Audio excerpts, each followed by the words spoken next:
Good morning. Once again, carry on in the book of Genesis, chapters 39 and 40. Chapter 39. Now Joseph had been taken down to Egypt, and Potiphar, an officer of Pharaoh, captain of the guard, an Egyptian, bought him from the Ishmaelites who had taken him down there. The Lord was with Joseph, and he was a successful man, and he was in the house of his master, the Egyptian. And his master saw that the Lord was with him, and that the Lord made all he did to prosper in his hand. So Joseph found favor in his sight and served him. Then he made him overseer of his house, and all that he had he put under his authority. So it was from time that he had made him overseer of his house, and all that he had, that the Lord blessed the Egyptian's house for Joseph's sake. And the blessing of the Lord was all that he had in the house and in the field.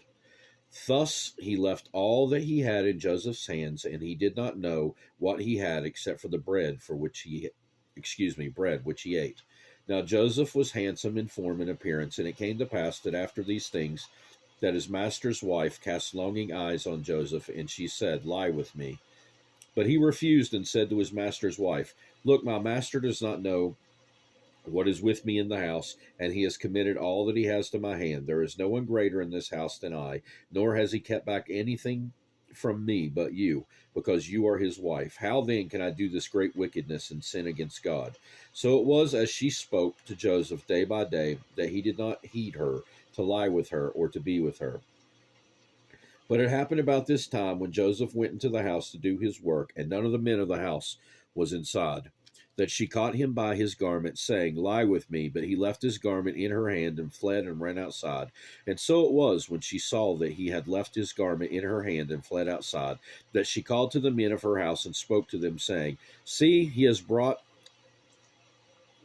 into us a Hebrew to mock us. He came in to me to lie with me, and I cried out with a loud voice. And it happened, when he heard that I lifted my voice and cried out, that he left his garment with me and fled and went outside.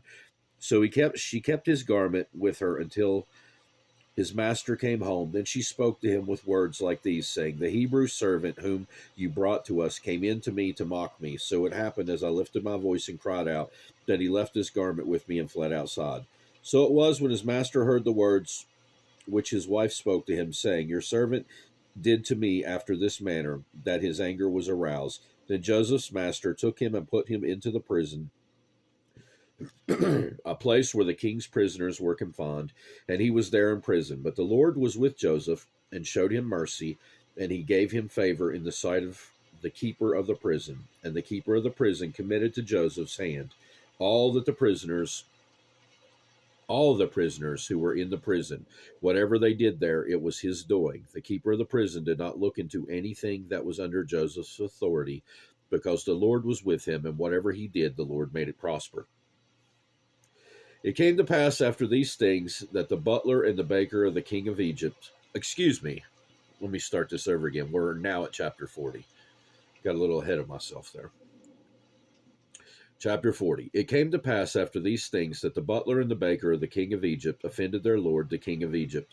And Pharaoh was angry with his two officers, the chief butler and the chief baker. So he put them in custody in the house of the captain of the guard, in the prison, the place where Joseph was confined.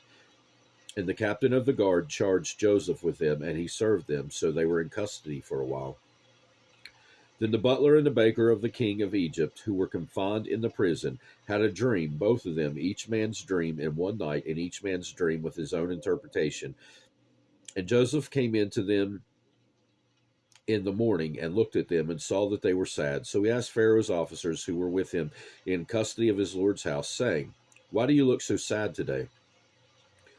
And they said to him, "We each had a dream, and there is no interpreter of it." So Joseph said to them, "Do not interpretations belong to God? Tell them to me, please."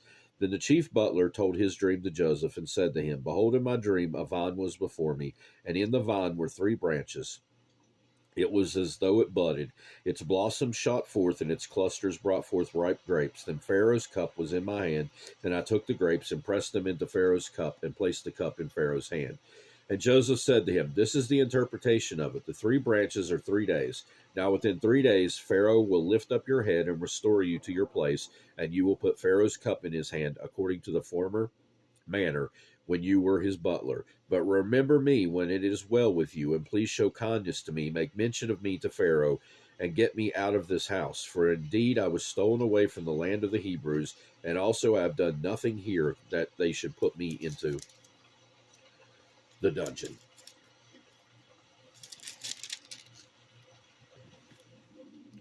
When the chief baker saw that the interpretation was good, he said to Joseph, I also was in my dream, and there were 3 white baskets on my head. In the uppermost basket were all kinds of baked goods for Pharaoh, and the birds ate them out of the basket on my head. So Joseph answered and said, This is the interpretation of it. The 3 baskets are 3 days. Within 3 days Pharaoh will lift off your head from you and hang you on a tree, and the birds will eat your flesh from you. Now it came to pass on the 3rd day, which was Pharaoh's birthday, that he made a feast for all his servants, and he lifted up the head of the chief butler and the chief baker among his servants. Then he restored the chief butler to his butlership again, and he placed the cup in Pharaoh's hand. But he hanged the chief baker. Excuse me. Got through this whole reading except for this part. My apologies. But he hanged the chief butler as Joseph had interpreted to them. Yet the chief butler did not remember Joseph, but forgot him. That will do it for today. We'll be back next time, God willing, to carry on in the book of Genesis. Hope you have a great rest of your day. Goodbye.